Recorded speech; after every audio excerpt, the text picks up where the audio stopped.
welcome to the second annual Your Healthy Mind Summit. I'm your host, Dr. Kirsten DeWitt, licensed naturopathic doctor and acupuncturist. And for this masterclass, I have with me Dr. Radley Ramdhan to discuss triggers, understanding and identifying their roles in PTSD. Dr. Radley is a naturopathic doctor and licensed acupuncturist. He's the author of Trauma to PTSD, Root Causes to Healing Branches, and he's a U.S. Army veteran with a special interest and focus in mental health. Dr. Radley has a passion for working with individuals affected by trauma, helping them identify and resolve unprocessed trauma, and empowering them to post-trauma growth. So thank you so much for being with us today, Dr. Radley. I'm very excited to listen in because you always have great insight. And so thank you again. I'm excited to tune in. Thank you, Dr. Kirsten, for hosting again. I'm definitely looking forward to everyone's presentation as well, because I know last year we had a great event and I'm pretty sure this year will be even better. So I'm definitely looking forward to that as well. Thank you. Right, so I'm just getting my slideshow up quickly. Again, welcome to Your Healthy Mind Summit. Thank you, Dr. Kirsten, again for hosting part 2 or year 2 of this event. Today, like mentioned, we're going to be talking about triggers, understanding and identifying their roles in PTSD. So first of all, we're going to cover a couple different things during our presentation today. What are triggers? How can you identify them? What are some common triggers? And what do you do once you've identified them? So before we get started, I'm going to ask Dr. Kirsten, what are triggers to her? If I ask her that question, how would she answer that? Yeah, I would say anything that kind of stimulates a response from that individual. Often it's, something that kind of reminds them or brings them back to that time of trauma. That's kind of how I would summarize that, maybe. Okay, sounds good. So the question, what are triggers? So Dr. Kirsten pretty much said it well. A more technical way of saying it, it's the psychological stimulus that prompts involuntary recall of a previous traumatic event. And simple terms similar to what Dr. Kirsten said, it's basically something that activates a memory. And in this case, it's a memory associated with a traumatic event. So there's something called the trigger and event cycle. What happens is a stimulus occurs. The stimulus triggers our intrapersonal roots. Our intrapersonal roots form a lens through which we make meaning of what we're experiencing. Then our cognitive, emotional, and physiological reactions are shaped by the way that we interpreted what we experienced. The intention that fuel the reaction are then influenced by how we make meaning of the situation. Then we have a physical reaction to the stimulus, and as well as an emotional reaction to the stimulus. And then we have our reaction itself might become an additional trigger for others and as well for ourselves. So it creates a cycle of potentially creating a new stimulus that could go back into becoming a trigger for us. So triggers, things that trigger us actually are things that are not inherently bad or good. What really matters is the way that you respond to them. So sometimes there's very simple things that could trigger us, and what might be good for one person might not be good for the other person. But overall, a trigger might not necessarily mean that it has to be something bad, right? So triggers and the 5 senses, how do we identify them and how do we know our triggers? So I always like to talk about our 5 senses, the way they correlate to triggers, our emotion and our physical reaction. So with our 5 senses is what you see, hear, smell, taste, and touch or feel. Then we have our emotional aspect. What emotions do we remember about an event? And then we have physical reaction of what physical reactions do we remember. So you always compare as early of an event that you could remember. Some people don't always remember the original event or traumatic event they've been through. So identifying whichever one that they could potentially be an earliest one that they could remember, use that, and then you compare it to a more recent event that you felt like you was triggered. And then you basically compare the five senses. Remember, what did you see? What did you hear? What did you smell, taste, touch, or feel? Remember what type of emotions you felt during those times. Were you sad? Were you angry? Were you fearful? Etc. What type of physical reaction do you remember? Potentially increased heart rate, faster breathing. Some cases might be slower breathing, sweating, cold sweating, etc. So you compare those things and it gives you an insight into actually being able to identify the triggers. Because if you see something that reminds you of an event, what you see actually becomes a trigger. Similarly with hearing, smelling, tasting, and touching. So it's a easier way to sort of tap in using your five senses and being a little bit more mindful about your current situation, your most recent event of being triggered, and then the other ones that you've been through the past. It doesn't always have to be an original event. It's just a matter of comparing. If you notice triggering multiple times, you could compare each multiple events. So it doesn't have to just be two sections of one original event and one recent event. It could be five recent events. And you would see, once you start identifying patterns within it, then you're able to identify the triggers as a means of that. So some of the more common triggers, I like talking about this because these are things that we often overlook, because we always think of triggers, again, associated with something bad or something major that may have happened. So one of the more common triggers are being ignored, especially by someone we care about, being blamed or shamed about something, feeling helpless over a painful situation or an injustice that you've witnessed, being judged, criticized, teased, or put down, being rejected by someone or not feeling accepted, someone leaving or threatening to leave us or end the relationship, having too much to do, feeling overwhelmed, loud noises, and not feeling safe. So some of these things might seem like it's correlating to an emotion. Some of these things might be seeming that it's correlating to one of our five senses. So again, these are just common ones. These are not the only triggers, but these are some of the more common ones that we tend to overlook. So loud noises would make sense. It's something that you hear. So that could explain it from that aspect. But something like being ignored, it could play different aspects of it. So sometimes it could be being ignored because I see people ignore me, like everybody's in a room and everybody talks to everybody beside me. So you have the visual of that. Sometimes it's an emotion that you get out of being ignored. So in those ways, you're able to sort of tap in and reflect back on the situations and identify like, all right, these are patterns where I see it. Some of these things, while it's very common, it's easily overlooked because we don't ever think of them as triggers. So sometimes when we talk about it and identify them in presentations like this, it makes it easier for people to say, okay, that makes sense. Every time I in a certain situation and I feel like people are ignoring me, I am triggered.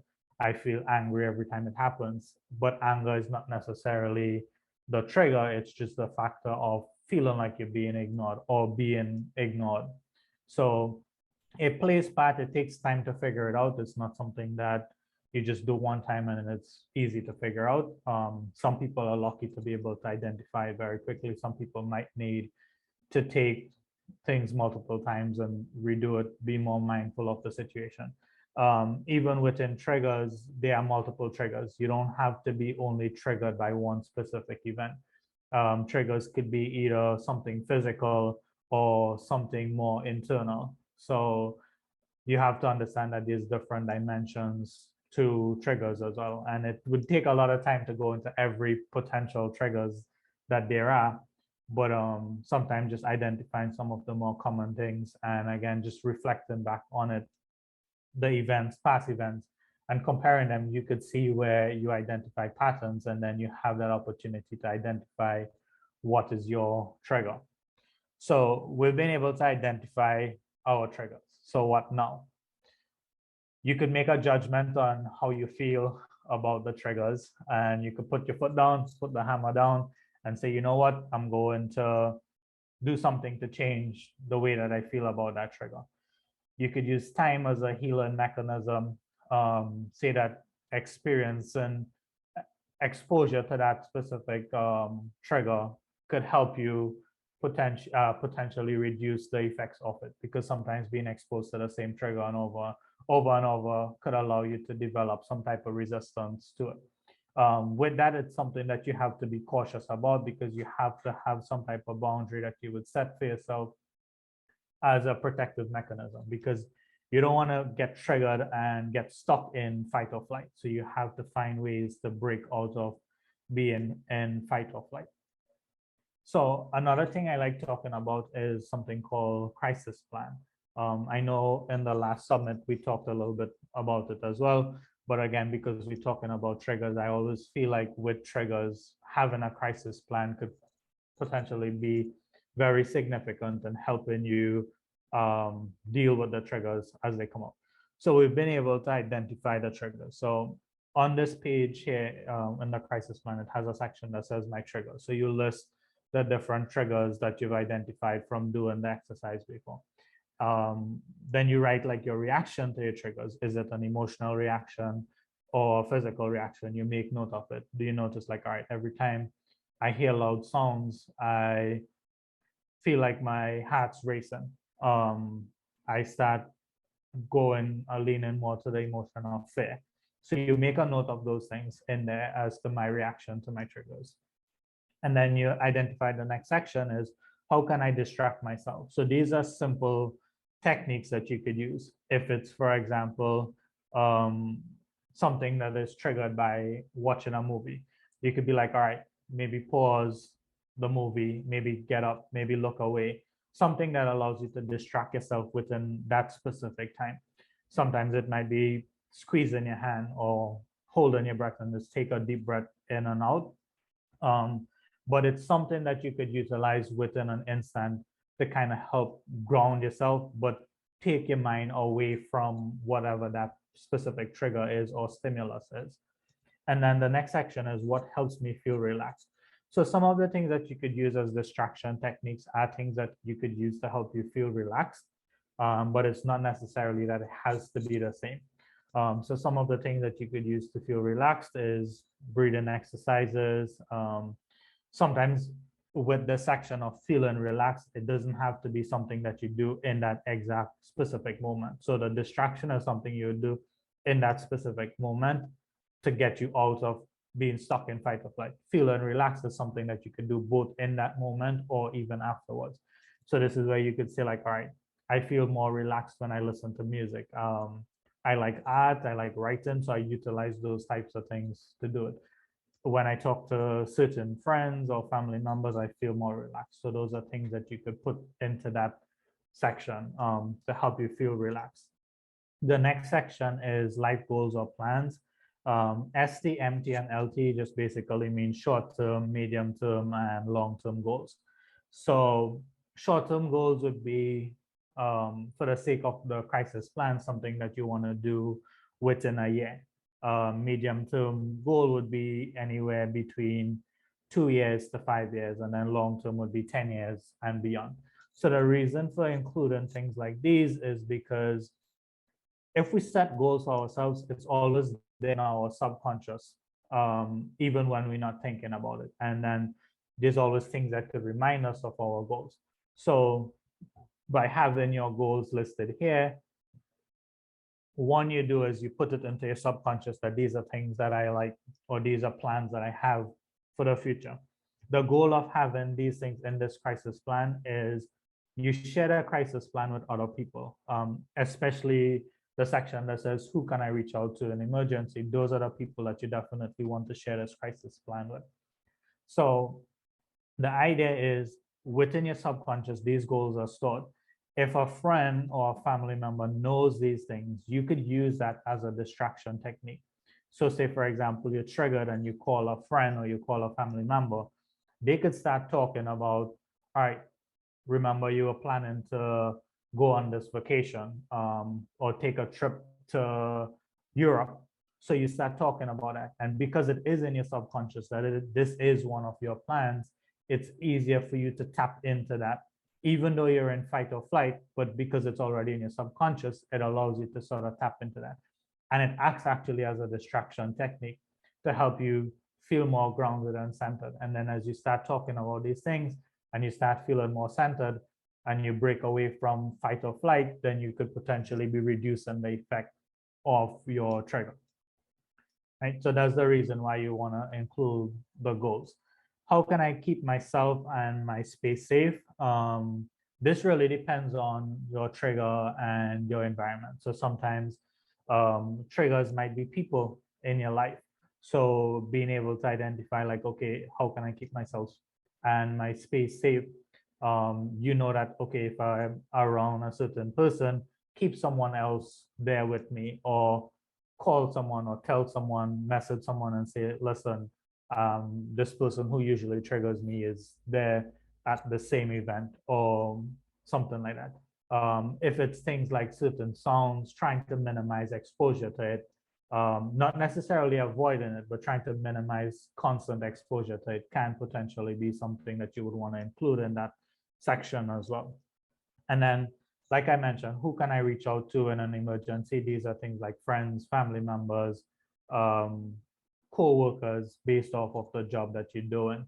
And then other resources I can utilize for care could be healthcare providers, different type of hotlines, suicide hotlines, things like that, potential other resources that you could have there for additional care. You could also include like additional friends who may not necessarily respond like within an emergency situation, but somebody that you could reach out to that you know would get back to you, but might not necessarily get back to you within an immediate response, right? So avoiding triggers is a symptom of PTSD and not necessarily a treatment for it. Being able to balance the avoidance and being able to protect yourself from constantly being triggered is something that you have to sort of figure out a way to work on. And again, like once you identify the triggers, it makes it easier for you to say, when am I being triggered versus when am I not being triggered? Once you're able to identify physical and emotional triggers, aspects of the triggers. So for example, when you're being triggered by something you hear, you might notice that I tense up more right before it. So just from those things, you're able to identify, okay, I'm slowly being triggered, or I'm quickly being triggered. And you could identify like, all right, my change in breathing pattern as something that is happening to me. Once you're identifying that, you could do something to stop that. So take a deep breath, control your breathing, do some type of grounding technique, and try to help center yourself back to prevent the trigger from going over and getting you stuck in fight or flight. So it's not really avoiding it, it's still giving you an opportunity to be exposed to the trigger, but also controlling the way that you react and respond to the trigger. So coping with trauma triggers before the treatment, usually we tend to avoid them. We overthink things. We feel like we don't have any protection and we don't know the depth and the effects of our triggers. And sometimes we don't even know what our triggers are. And after treatment, and this means both seeking out professional help as well as doing different type of self-care treatment, working on identifying your triggers, working on practicing self-care, self-love, doing things that you like that allows you to process trauma and the effects of trauma. Once you get to the point of starting doing those things, you would notice that you within yourself is able to engage more. You notice for yourself that you have more self-compassion. You feel freer. You don't feel triggered the same way that you do over and over. And you have strategies to cope with situations, because again, triggers are not something that you could avoid 100%, because within our environment there's so much different things that could potentially remind you. A common trigger sometimes for military veterans are the sound of a fan, or the sound of a loud explosion, and there's tons of different things that could potentially remind you of that. one, it's a fan spinning. Two, sometimes the sound of an AC. If there's a car accident outside, if a car is backfiring, these are some of the things that happens around us, and sometimes it's uncontrollable. So you don't want to avoid the triggers. You want to be able to get exposed to the trigger without creating the same type of reaction that you had with the original events. So again, working on different type of treatments would allow you to be able to get through that. You wouldn't feel like the burden is as deep. You wouldn't feel like you're unable to move forward. So all of those things give you a chance to feel a little bit freer and a little bit more self-worth, and to be able to carry on and live your best life, as the saying go, right? So the healing process is a process in itself. It takes time, and sometimes it's a challenge because it takes time. A lot of time people give up easily because they feel like things are not working necessarily for them. So it's always important to take time, be mindful of the situation, be mindful of the changes before and after treatment. Sometimes the changes are very subtle but significant. And because it's a subtle change, you don't notice it as much.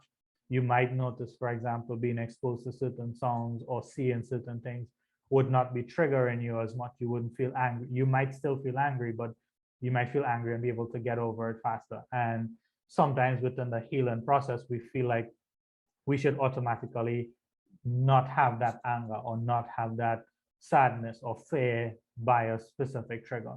It takes time to get through that aspect of it. And once you allow time to be on your side and take opportunities and time within yourself to be more mindful and notice these small changes, once you start to notice the small changes, you would create sort of like a ripple effect of being able to notice the bigger changes and the more significant changes for yourself.